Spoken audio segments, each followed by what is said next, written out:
Bab 985. Bunuh semuanya. Ketika menara penjara alam keluar, mata Queen langsung berbinar, benda bagus. Francisca yang ada di samping langsung menatap ke arah Queen. Queen tersenyum, tenang saja, aku tidak pernah merampas barang orang lain. Ketika menara penjara alam keluar, tiba-tiba muncul energi tak berwujud di sekitarnya. Selain itu aturan Tao dari 4 sisi juga mulai bergerak. Boom! Energi yang kuat langsung mengalir keluar dari badan Mileye. Energi yang ada di sekitar langsung bergerak cepat. Senior yang ada di depan Mileye langsung mengedipkan mata dan muncul tatapan yang tajam. Saat ini, Mileye langsung berteriak, bunuh dia. Menara penjara alam bergetar, lalu muncul 4 cahaya dari dalam menara penjara alam. Seketika 4 cahaya ini memancar keluar, senior itu langsung panik dan mundur 1 langkah sambil mengulurkan tangan kanan dan membentuk segel pertahanan baka. Usai berkata, muncul perisai kecil berwarna hitam di depan senior itu. Saat 4 aturan Tao Mileye tiba, boom! Perisai kecil berwarna hitam langsung bergetar. Senior itu mundur hingga sampai di dalam istana Yama, lalu perisai hitam ini sudah mulai retak. Pada saat ini, Mileye mendadak berteriak. Dia langsung lompat dan menebas pedang ether ke arah perisai hitam itu. Boom!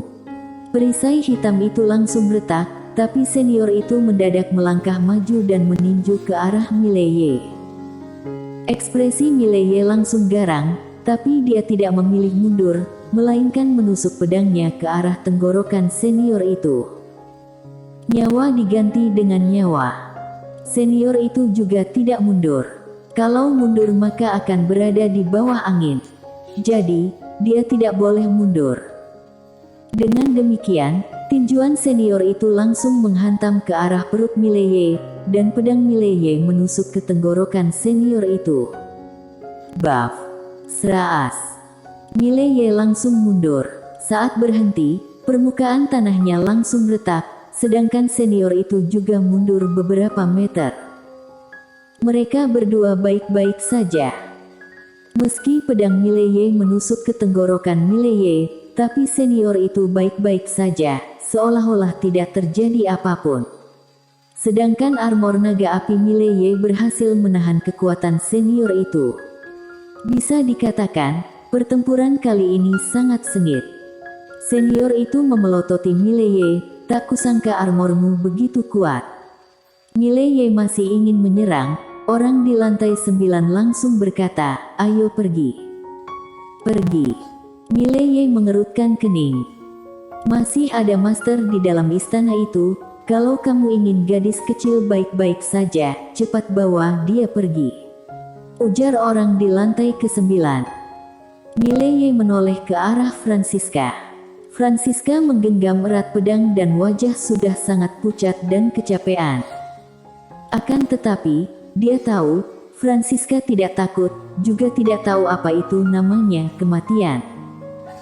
Mileye diam sejenak, lalu jalan ke samping Francisca. Dia mengeluarkan mata air kehidupan kepada Francisca. Saat ini, Queen yang ada di samping langsung berkata, kamu mau beli mata air kehidupan superku ini? Hanya 1 tetes sudah bisa membantunya pulih total. Berapa harganya? Tanya Mileye. Queen tersenyum, 1 tetes 10 energi ungu. Mileye diam sejenak, lalu mengulurkan jari.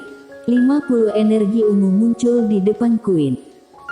Queen tersenyum, lalu mengulurkan jarinya, sebuah botol giok putih muncul di depan Mileye. Mileye langsung menghadap ke arah Francisca, buka mulut. Francisca langsung membuka mulutnya tanpa basa-basi. Mileye menuangkan 1 tetes mata air kehidupan ke dalam mulut Francisca. Luka di badan Francisca langsung pulih ketika mata air kehidupan masuk ke dalam tubuh Francisca. Di kejauhan, senior itu tidak memedulikan Mileye dan Francisca yang sedang memulihkan tubuhnya. Dia menatap ke arah Queen. "Nona, apa yang ingin kamu lakukan?" Queen menatap senior itu dan tersenyum berkata, "Tenang saja, aku tidak ada niat jahat terhadap Istana Yama. Aku hanya bisnis saja." Senior itu menoleh Queen, "Kalau dua orang ini adalah teman Nona, kami akan mengampuni mereka." "Teman?" Queen mengedipkan mata dan tersenyum berkata, "Teman baru. Tapi, aku boleh memberikan satu informasi gratis kepada Istana Yama. Pendatang asing ini memiliki latar belakang yang kuat. Jadi, aku sarankan jangan mempermasalahkan lagi, kita jadi teman baik saja." Ekspresi wajah senior itu sangat datar, bukan orang biasa. Queen menganggukkan kepala, "Iya, bukan orang biasa." Senior itu tersenyum, dia sudah membunuh setidaknya 30 orang Istana Yama. Tentu saja orang yang dia maksud adalah Francisca. Queen merenggangkan bahu, "Aku tidak peduli semua ini. Aku hanya berbisnis saja, tidak akan ikut campur urusan kalian. Kalau kamu bisa memberi imbalan yang aku inginkan, aku bisa berbisnis dengan kalian." Senior itu melihat Queen sekilas, lalu menoleh ke arah Mileye. "Kalau mereka berdua bukan teman Nona Queen, maka hari ini jangan harap bisa hidup keluar dari sini lagi." Usai berkata, dia ingin menyerang, tapi Mileye langsung menoleh ke arah Francisca. Dia mengulurkan jari, armor naga api langsung terbang masuk ke kening Francisca. Boom! Beberapa saat kemudian, badan Francisca langsung dilapisi sisik tipis. Mileye berkata, "Bunuh dia." Francisca mengedipkan mata, lalu dia menyerbu ke arah senior itu. Melihat kondisi ini, ekspresi wajah senior itu langsung berubah. Gadis itu sudah begitu kuat, sekarang ditambah lagi armor misterius itu, akan menjadi seberapa kuat. Francisca menyerbu ke depan senior itu, lalu menebas ke arah kepalanya. Seraas! Satu tebasan ini langsung membuat ruang hampa terbelah dua. Senior itu tidak berani gegabah, dia langsung membuka lebar kedua tangannya, energi hitam langsung terbang keluar dan menyelimuti Francisca. Duar, duar. Terdengar suara ledakan dari dalam energi hitam itu, tapi senior itu terus mundur. Francisca yang memakai armor naga api, kekuatan menjadi lebih kuat. Bukan lawan yang sepadan. Beberapa saat kemudian, senior itu masuk ke Istana Yama dan Francisca juga masuk ke dalam.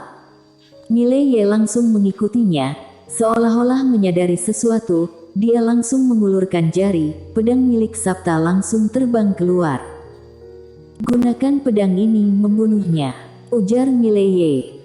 Di kejauhan, Francisca melambaikan tangan kiri, pedang milik Sabta langsung jatuh ke tangannya.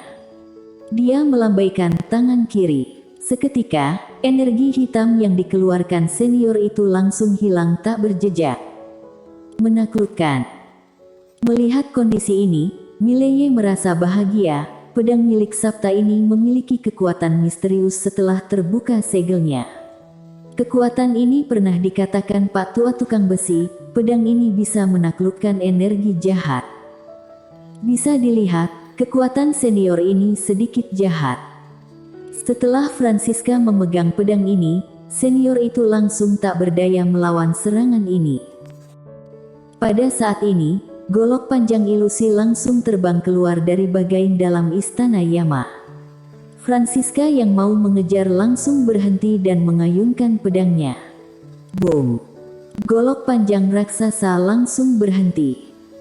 Francisca juga mundur belasan meter.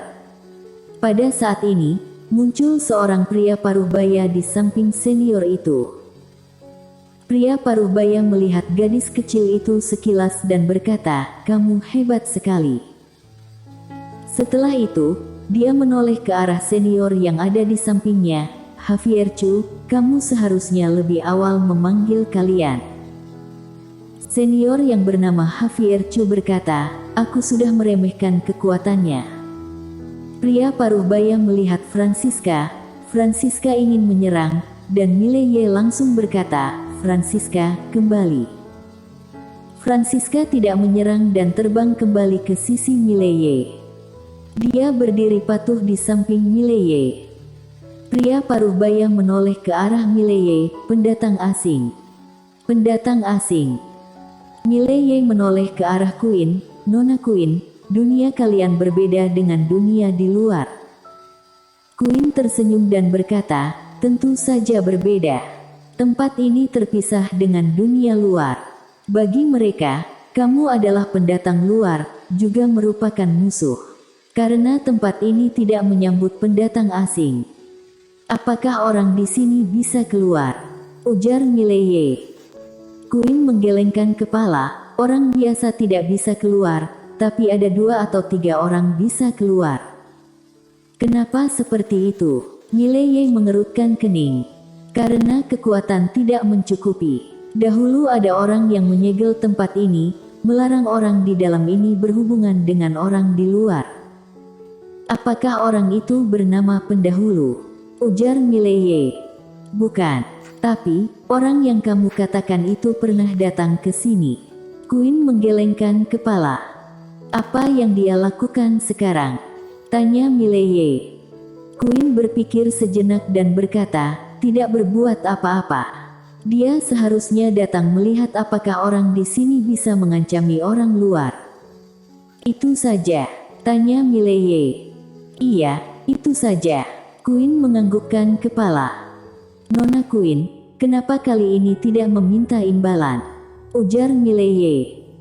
Queen tersenyum, "Karena ini bukan rahasia lagi, kamu tanya satu orang ini pasti akan tahu. Jujur saja padamu, meski aku adalah pengusaha, tapi juga memiliki aturan, tidak akan berbuat curang." "Aku hampir saja percaya." Mileye menganggukkan kepala. Queen tertawa. Mileye menoleh ke arah pria paruh baya dan membuka telapak tangannya. Menara penjara alam langsung muncul. Saat ini, orang di lantai 9 berkata, "Mileye, kamu tidak bisa mengalahkannya. Setidaknya ada 3 orang yang hebat di depan kalian. Salah satunya sangat kuat, lebih kuat dari Dian. Kalau mereka sama-sama menyerang, kalian tidak mungkin bisa pergi dari sini." Mileye diam sejenak, lalu menatap Francisca. Francisca menggenggam erat pedang besi berkarat dengan erat, bersiap ingin menyerang. Orang di lantai ke-9 lanjut berkata, "Dia bukan orang biasa. Kalau bertarung sendiri, memang tidak ada orang yang bisa mengalahkannya. Tapi, mereka tidak ingin bertarung 1 lawan 1, kamu mungkin akan mencelakainya. Tentu saja, sekarang kamu pergi, mereka juga tidak akan mengizinkan." Setelah itu, Mileye diam sejenak, kemudian menara penjara alam di tangannya berubah menjadi pedang milik wanita bergaun polos. Melihat pedang ini, pria paruh baya yang ada di kejauhan dan mengedipkan mata, "Pedang alam fana." Senior yang ada di belakang pria paruh baya, ekspresi wajahnya langsung berubah. "Pedang alam fana. Bukan pedang yang menakutkan, tapi pemilik pedang ini sangat menakutkan. Orang yang bisa mengubah pedang menjadi pedang alam fana, pasti memiliki kekuatan yang menakutkan." Mileye menoleh ke arah pria paruh baya dan berkata, "Meski kalian main keroyok, aku hanya bisa memanggil guruku bertarung dengan kalian." "Kamu ingin menakutiku lagi?" ujar orang di lantai ke-9. Pada saat ini, pedang di tangan Mileye langsung bergetar, lalu terdengar suara deru pedang membumbung tinggi ke langit. Mileye tercengang. Pedang ini sudah memberi reaksi. Seolah-olah teringat sesuatu, Mileye langsung bahagia. Wanita bergaun polos memberi reaksi padanya. Pada saat ini, muncul seorang gadis di dalam permukaan pedang. Gadis ini memakai gaun polos dan ekspresi wajah datar. Kedua tangannya menyilang ke belakang, lalu muncul 2 energi di jarinya. Wanita bergaun polos melihat Mileye, "Bunuh semuanya." Mileye terdiam. Pada saat ini juga, pria Parubaya yang ada di kejauhan langsung membuka lebar kedua tangannya. Ayo, bunuh kami. Bersambung.